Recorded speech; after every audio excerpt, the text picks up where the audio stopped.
तोरो ओकरो दोनों को देखे पड़तो बाबू। तो आपकी बीवी तरफ से बोल रहे हैं। अच्छा वही है ना, वो नहीं है, झूठ नहीं बोलिए।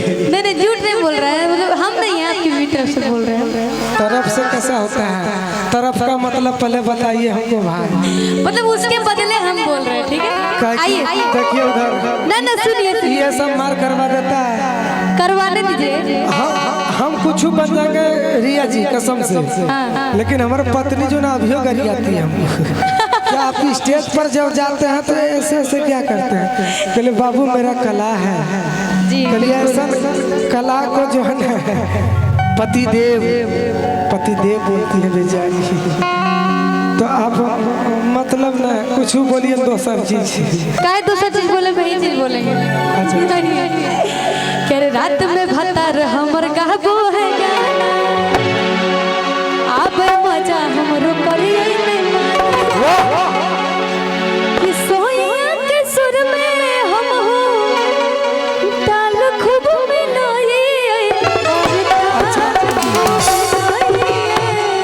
ये गाना आपका बड़ी वायरल चल रहा है, सच बात है। आप लोग रिया राज एक बार सर्च करिएगा। पंच लाइन में क्या है इसका? कि पहले भतारा चढ़ के हिलावे। ये गाना बड़ी वायरल है, अभी इंस्टाग्राम पे भी वायरल है, यूट्यूब पे भी वायरल है। फिर हो चढ़ के आइएगा भैया। ठीक है ठीक है। कि रात में भतार हमर गाबो है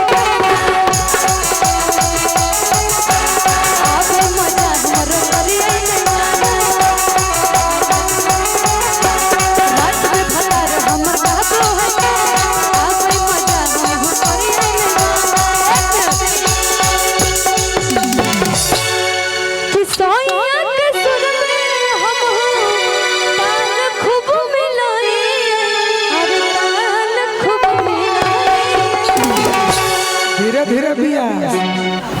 तब पहले भतारा चढ़ के हिलावे, फिर हो चढ़ के हिलावे। पहले भतारा चढ़ के हिलावे, फिर हो चढ़ के हिलावे। पहले भतारा चढ़ के हिलावे, फिर हो चढ़ के हिलावे। पहले भतारा चढ़ के हिलावे।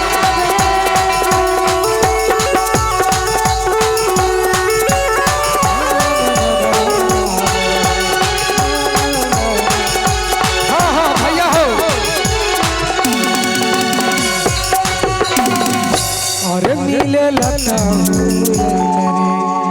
आये गोया फाते बढ़ाइले। हमें सोचलियो आई भी अकेला, अरे लेके ये